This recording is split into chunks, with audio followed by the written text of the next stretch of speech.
Cool. Welcome to Thunder and Lightning Game, the gaming news one. The one where we talk about video games, and plus. Yeah, gaming in general. Whatever's happening in games. Yeah, I think on the YouTube video it's still called. I don't know. It doesn't matter. Okay. Sorry, just remembering the format of this podcast. I'm gonna go over the news, which means I'm gonna talk about what games I've been playing. Then I'm gonna throw it over to you. That's how we do it. So, I had to take a break from Pal World, No. because it's easy to get sucked in, and I needed to focus on D&D, and also that game. If I take a week off and they get a few more updates, that's not the worst thing in the world. Right. That's but fair. I have got to talk about this new Pokemon game that I've been playing. Called It's Pal World? No. Oh. No. So it's a fan game. This Okay. is an unofficial game. Oh, called Pal World. No. Oh, okay. No. Alright. You misunderstand. It's called Pal World. No. Imagine. That'd be funny. No. So this game, I will reveal the title of it in a moment. It's a fan game. So it's usually Pokemon fan games are ROM hacks. Like the most famous one, it was called Ash Gray. It was a ROM hack of Fire Red, which itself is an official remake of Red, for the Game Boy Advance. But they redid the game so that you play as Ash and you do the things that he does in the TV show, rather than doing what Red does in the video game. It is very cool. But this game is not actually a ROM hack. This game is a fan game built from the ground up, which was exciting. So the map is Kanto and Johto. So I'm assuming that once I beat the Elite Four in Kanto, they're going to be like, keep going, idiot. Right. Which I'm looking forward to. But here are the changes that they've made. Even though I'm in the Kanto region, I've been finding Pokemon from the first 5 generations, which is exciting. Like I found a Trubbish and a Baniri, and one of the first Pokemon I found was a Sentret, which is obviously not native to Route 1 typically. They added, because it's a game from the ground up, they didn't make any music. They took music from a bunch of different Pokemon games. So like they added quests to the game, which is cool. And you go to a hotel. There's a hotel in every town, and they're like, hey, this hotel is for humans, not Pokemon. You might meet some people here. You go upstairs, there's people who have quests for you in every single town. But the music they use for the hotel is the boutique, the clothes boutique music from X and Y. Oh, cool. So they just pick and choose all that stuff. And I'm burying the lead quite intentionally, because the main reason I started playing this game is because this game is called Pokemon Infinite Fusion. And the way this game works is you can fuse any 2 Pokemon together and make a new Pokemon. So you pick the head and the body, and it takes the first type of the head Pokemon and the second type of the body Pokemon. And as cool as that sounds, it gets even cooler when I tell you that every single fused Pokemon has a custom-made sprite. So it's not just cut-paste Charmander's head onto Butterfree's body, right? There's like a community of like hundreds of people who made sprites for this game. So much so that every Pokemon, fused or no, has multiple sprites you can choose from. Oh, shit. Which is pretty neat. But also, every Pokemon is cataloged in the Pokedex. So every fusion? Every Pokemon, fused or not, yes. So, for example, that's insane. I don't know the exact numbers, right? But Caterpie is number 20 something. I fused that with Pidgey, which is number 7 or whatever. They combined into Pidgeotto or whatever, and Pidgeotto is number 80,466. There's over 200,000 Pokedex entries. Yeah.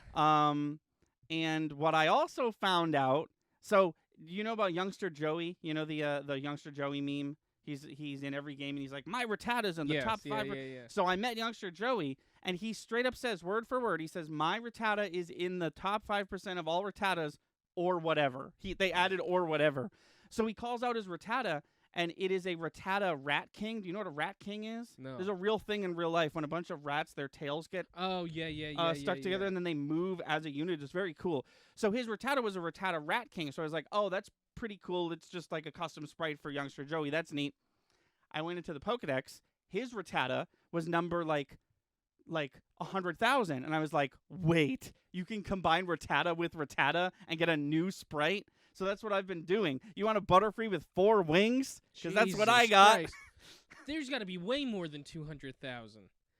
There's got to be 500 regular ass Pokemon at least in this game. Well, I don't know if they used every Pokemon from every. Oh, okay. I just know that I found Pokemon from Gen 1, 2, 3, 4, and 5. But I don't know like which ones. I can. Sure. I assume maybe be 20 from each or something. I assume that we've got the first 252 Pokemon, and then from there we picked and choose some fan favorites from 3, 4, and 5. If you can truly, fuse anything with anything and itself. Mm-hmm. Maybe over 1 million. That number. Oh, is right, yeah. So huge. Yeah. That number is so huge. Especially that's what baffled me. I was like, you confuse it with its because it wasn't because I expected because I had this thought. I was like, what if I fused 2 Caterpies? That'd be dumb. But 2 Caterpies doesn't make a Caterpie. It made a Caterpie, but it looked different. It had like a bigger helm saying. and how many times can you if you have 4 digits, just 4 numbers. How many different combinations is that? Oh, I know. It's got to be in the millions, maybe billions. No. I'm just saying 4. Oh, just 4. I think just like 4. I think we're talking like 80s around there, right? 4 or no? I don't know. No, it's way. It's less it's like than 30 or something. Would you mind looking it up? I'm just curious about the math on this. Even if they had the first, 2 full gens. Because whatever that number is, now times it by 2 because you can do it to themselves. Right. So what am I Googling? How many combinations are there for the number 4, I guess? How many combinations of 4 numbers? Oh, no, that's not it. With 4 digits? No. I got it. Okay. The first 4 digits.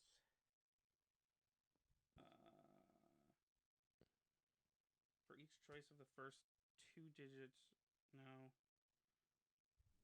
The internet's not giving me what I want, but here's what I will do. Pokemon Infinite Fusion. How many of them? Yeah, it just says over 2. Amounting to 220,900 fusions. That's not nearly as many as I suspected, especially if you can do it with like if you can fuse them with their own type. That's wild. That is insane. Is that something? Would that be, since it's a fan-made, non-licensed thing? Would it be would that be a no-no for us to try streaming some Friday? Great question. I will do research into that for sure. Because I know that Nintendo of all companies is not usually not okay with that. But the fact that it's a game made from the ground up and not a ROM hack is a little better in that regard. Yeah. Because Nintendo hates fan games. They really hate ROM hacks. Just a quick reminder, we're at 6:30 right now. Mm-hmm. Okay. So today was a weird day. Thank you everybody who's watching. We're probably gonna be doing this podcast and calling it a day. It was a big day for me. Not over yet. Also, the day not over. You're no. having. But yeah. So I'll wrap things up here. I'm having a lot of fun with it. And I will definitely report back if I continue to play it.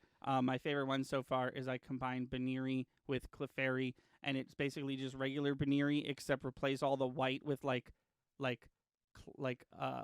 sparkly pink purple space clouds. I don't know. It's cool. All the Onyx ones are so cool. Oh, I bet. Every single Onyx one. What was I doing? It was Brock had a combination of Onyx and Oddish. And basically what it was it was an onyx, no head horn, and it was just covered in moss. It was really cool. That is Some cool. of them are really cool. Some of them are lame. I combined Muck with Trubbish. I was like, this is going to be great. Ultimate trash Pokemon. And it sort of sucked. It was like Grimer with Trubbish as its head. It was really weird. Oh. But then, like, you'll combine two of the same thing. I combined two Geodudes, and I thought I would get a 4-armed Geodude. Nope. I got two Geodudes fused together, but one of them was shiny, which was cool. Okay. But yeah, lots of potential with that game. I'm curious to see. Oh, people stream Infinite Fusion a lot, says Langua. Oh, okay, cool. Then that's all the confirmation I need. Fun fact, I learned a thing about Twitch that we were technically doing wrong, but it doesn't matter. When you stream a Pokemon game, no matter what Pokemon game it is understood that you stream in the category of the most recent Pokemon game. So when we were streaming Brilliant Diamond and we should have been streaming in the Scarlet Violet category, not the Brilliant Diamond category. Okay, good to know, because we do plan on streaming a lot more Pokemon. Yeah. Yes. What games do you wish to talk about? What games do I? What games have you? Good morrow. I well met in good video games. Exactly. What say you about the current? Yeah, you. Yeah. I have been lying awake at night, planning my revenge on Mount and Blade 2 Bannerlord. You're planning your revenge on the game as a whole. Yes. You're drafting a angry letter to no, or whoever developed it. I'm just gonna beat the shit out of it. Clear the game harder than any living person has ever cleared it before. I'm gonna try. Beyond that, though, I'm very excited to play D&D tomorrow. D&D is gonna be fun, hopefully. I mean, I never know. But typically, when I'm like, I don't know, I didn't do good, it's fine, and everyone likes it. Or else, at least they say. Do you have a copy of some old notes that Pauline can have? Oh, I already talked to her about that. Oh, okay, I'm gonna give her the notes for this session after this session is over. Cool. Yeah. Some big things are going to be happening this session, from my understanding. Possibly. Yeah. Depending on how part 1 goes, we might go right into part 2, but we'll see. Video game news. Why we're all here. I think I might have had some things, but you get us started.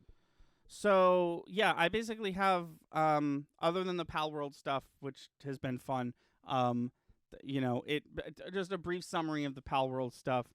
Everyone thinks Pokemon has a case, but they don't. And Pokemon is like, we're going to look into it. That's the last we're going to hear of Pokemon. They're not going to do anything. Meanwhile, Pal World is skyrocketing in popularity. 19 million downloads on Steam. They're in talks with Microsoft to get dedicated Pal World servers so the game runs better and can have more frequent updates. Oh, it's killing it. Game's not even out yet, mind you. Right, no, I know. Do you think we're looking at the next Minecraft? No, I don't. Because Minecraft, I feel like this game. What do you mean? Explain your question. Yeah, I'm sorry, that was kind of vague. What I mean by that is in popularity. Because I feel like the only other game I've heard get this much traction in beta was Minecraft or Fortnite. I was going to bring up Fortnite because I feel like if we're going to talk about the new Minecraft, I feel like Fortnite was the new Minecraft. True. I don't think that Pal World is going to skyrocket in popularity so much that it's the new Fortnite. Fortnite exploded like even more than it honestly deserved that's kind to, of why I didn't even put it in the running. Right. Because I wasn't saying Minecraft is the end all be all. Right. Fortnite unfortunately has become that. But Minecraft has just sustained and it blew up pretty damn quickly. Yeah, and before it was officially released. Right. We might be looking at, to that point, we might be looking at a long-standing like if this keeps going the way that games like this goes, it might be a good 12 years before we hear about Pal World 2. Yeah. They could keep going. They could release next year they could drop 100 new Pokemon. How cool would that be? Oh, yeah. New The only possible thing I could see with Pal World and Pokemon wouldn't be in the gameplay, wouldn't be in the storyline, but I could see some potential lawsuits for licensing as far as the trademarked animals, the Pokemon, as far as their design. I could see some design trademark issues. Yeah, the conversation over the past few weeks has been like basically like this game is sort of teetering the edge between, is it inspired by Pokemon or did it literally rip character models and like fuse them together? I've been watching videos about it. Yeah, it is quite fascinating. I think when it comes down to like I brought this up when we were playing. I think when it comes down to like, they stole our Pokemon. Look at this one that looks just like Pikachu. I feel like they don't have a case. I feel like any jury or judge or whatever is going to look at them and be like, well, they're different enough, so they're good. But if Pokemon dives into the code and finds like, literal Pokemon assets, then yeah, obviously they have a case. But I don't think I've reviewed the footage. I don't think I think we're in the clear. Okay. My favorite sites to see Pokemon Scale World figures, they're just bootlegging the shit out of Power World figures right now, and that's gotta be illegal, right? It's been illegal with Pokemon too, but nobody does anything. Oh, okay, got it. I can only imagine. Maybe it's not licensed, which to me that means it's absolutely illegal. But when you go on their site, if you see a statue of Pikachu, does it say the word Pikachu Pokemon statue? Oh yeah, but it's not licensed. Interesting. Well, but they're using the word Pikachu, which is licensed. Which because if they were like Electric Mouse Pal, then that would be fine. But if the fact that they're using the word Pokemon and Pikachu, they're not licensed, but they're using licensed like nomenclature. You know what I mean? Like Pikachu is absolutely licensed. No, that's what I'm saying. Well, I think what they're running into. And I don't understand how this works because Pokemon is a Japanese company, but I think it's overseas licensure is how they're getting away with this. Maybe whatever country's making these, let's say China, I don't know, right? South Korea, China. It's definitely Thailand. I only know because I've emailed these people. I know that these are coming from overseas, from Asia, right? There's got to be a trademark. They're not trademarked in whatever country these are getting made, so or something. They're just making them and selling them overseas. Which there's still got to be something illegal about that. Yeah. Well, yeah, absolutely. Yeah. But they're dipping into Pal World. I literally follow a page on Instagram called Pokemon Scale World Figures, and it's just Pal World figures right now. Nice.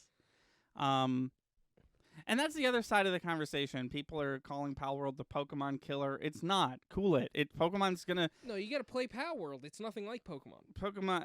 Thank you for saying that because I wholeheartedly agree. It's a totally different genre. Yes, it is, and it's nowhere near. Like, yes, it's gotten popular. Yes, it's popped off.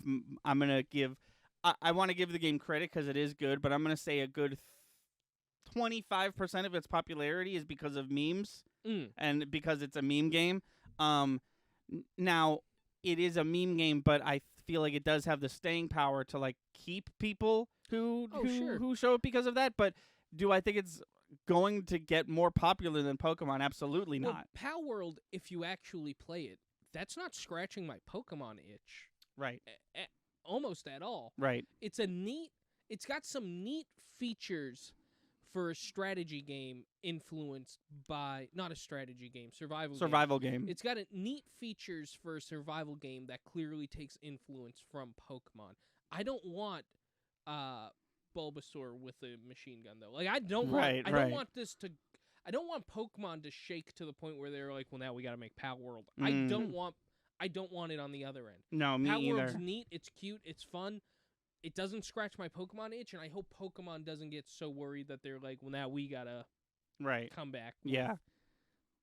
Pikachu with a Glock, like. Dude, Glockachu? Hell yeah. Love it. He evolves with a Thunderstone still. That wouldn't change. Okay, let's talk about the PlayStation Live event that they, or not PlayStation Live, PlayStation Direct that they had, because it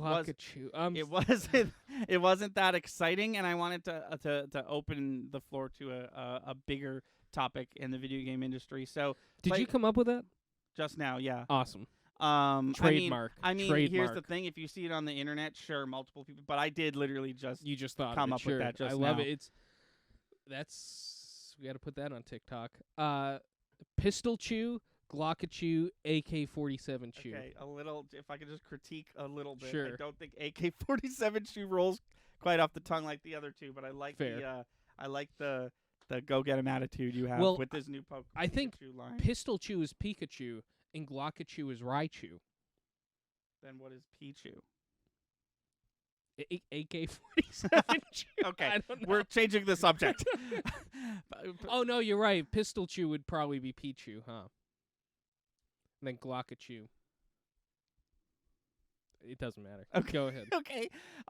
So PlayStation, Sony / PlayStation, they had a direct basically, and I want to talk about it because it was. I'm not saying it was bad because it actually wasn't. It was honestly pretty mid. So they had. Mid means middle. Yeah. Like, no, oh, okay, cool. But not better than bad, right? Yeah, better than bad, but not good. Yeah. Okay. That's what I meant. Cool. We're using the terms correctly. Yeah.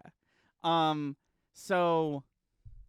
They announced this beforehand. It was 40 minutes for 15 games.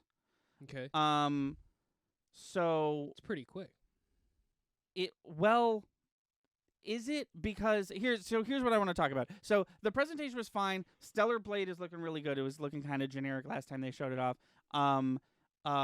They announced new Sonic Generations, and no one's excited about it except me. You can play a Shadow this time, and it looks like they're remaking Shadow the Hedgehog within Sonic Generations. No one cares except me. And then there's a new Metro game, but it's VR only. And then a few other things they announced, and everything they announced was like solid, but it was like they showed gameplay for Dragon's Dogma 2, and I'm as excited as the next dude for Dragon's Dogma 2, but that footage was exactly what I figured it would look like, you know? So like the fact that they showed Dragon Dogma and it looked like Dragon's Dogma, I'm just like, okay, next. Like, sure. I get it, I'll buy it, next. And then they spent a good almost 20 minutes on Death Stranding 2. And I really wish PlayStation would stop doing this because they long story short, Kojima, he made Metal Gear. Konami says, Kojima, fuck you. Get out of here. We're selling it all. Piss off. And then he's like, okay. He wanders over to Sony. Hey, can we make this happen? And they were like, yeah, absolutely. He makes Death Stranding. It's good, I guess. I never played it. I own it. I never played it. This was a 20-minute long presentation for Death Stranding 2 that just went on and on and on, and it looks fine. I'm sorry. 20 minutes of 40 were spent on this one that's fucking what I'm saying. game? Yeah.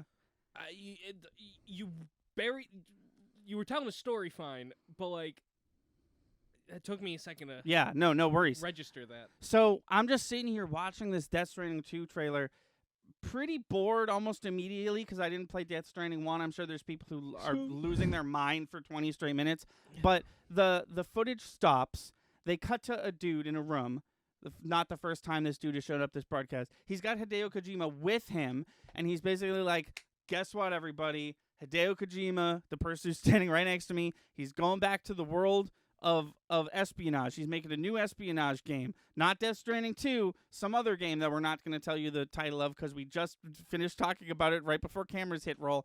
And then Kojima was like, that's right, I made Metal Gear, and I'm doing it again, basically. But this time it's going to be a video game and a movie or some shit. And then it zoomed out, and then it cut to this lady, and she was like, by the way, no Final Fantasy news, even though Final Fantasy is less than a month away.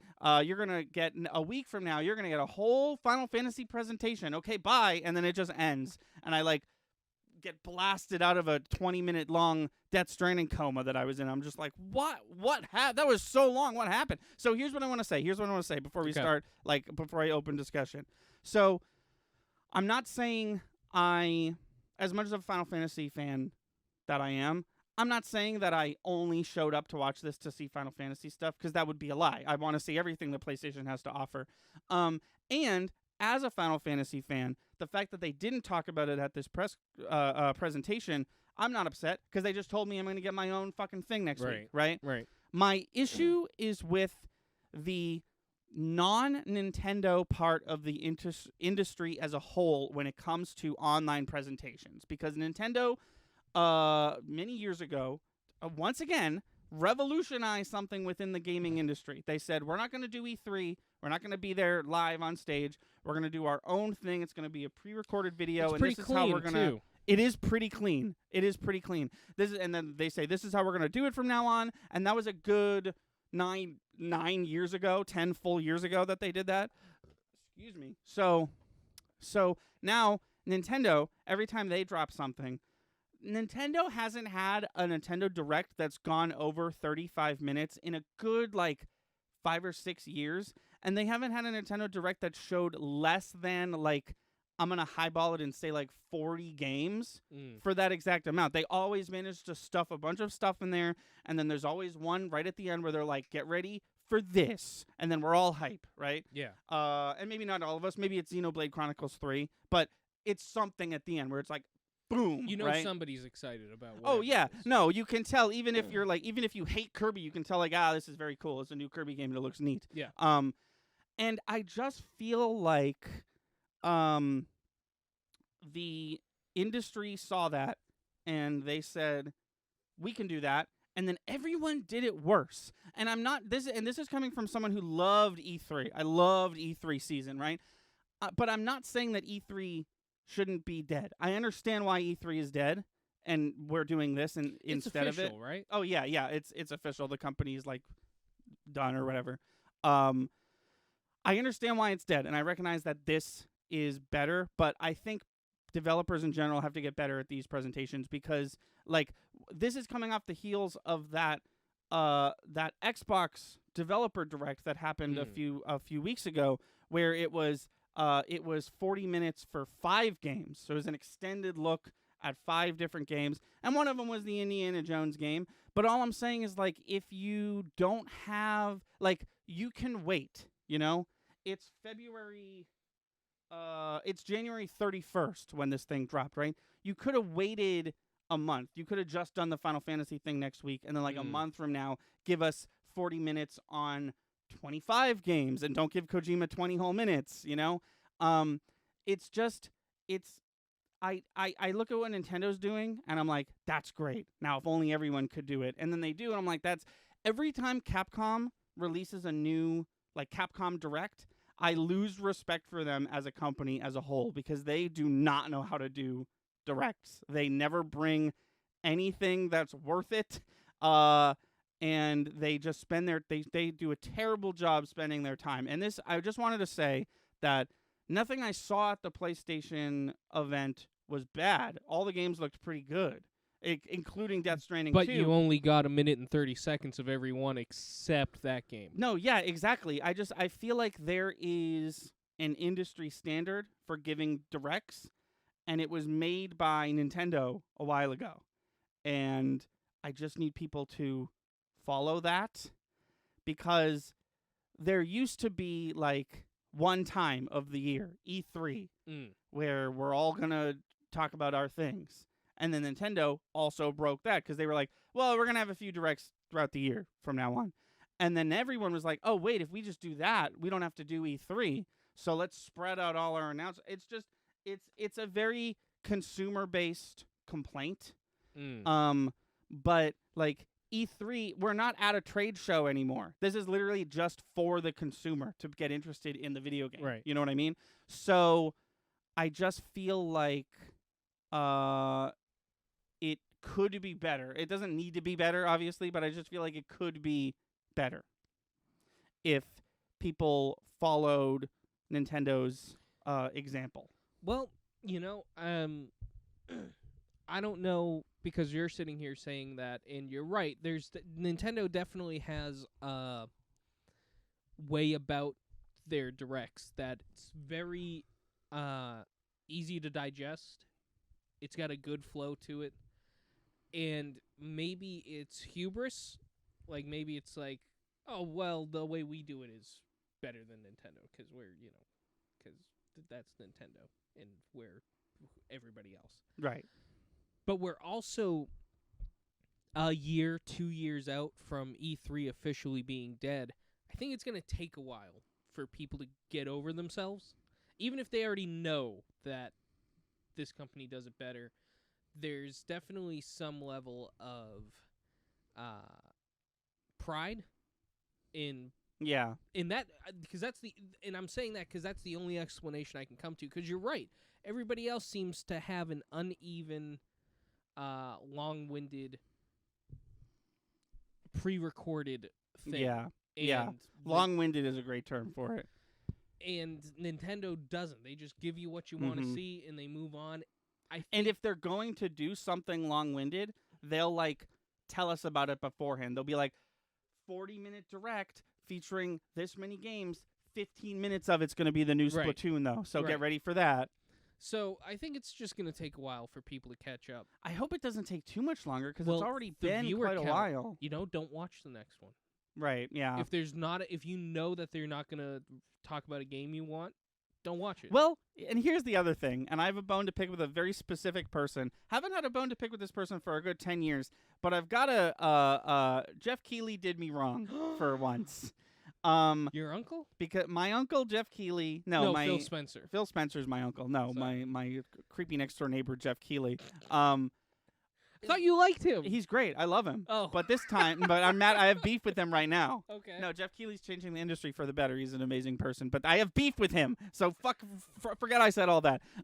He goes on Twitter the day before, and he's like, oh, it's a big one. You guys got to watch it. And I was like, ooh, okay, Jeff, what do we got? What do you know that we don't? It's because he's best friends with Kojima.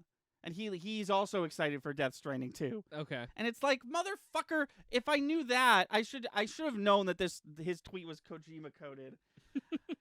Well, he probably can't say that. No, of course he can't, but he's also probably in the video game Death Stranding 2 because he was in Death Stranding 1. You know who else is in Death Stranding 1 for fucking no reason at all? Conan O'Brien. That's that dude, right? The Mac and Me dude with Paul Rudd. Yeah, that's his name. Yeah, he's in Death Stranding. Isn't there like a famous thing where he doesn't care for video games, but he plays them while interviewing somebody? Yeah, you mean one of the worst late night segments in late night history? Yeah.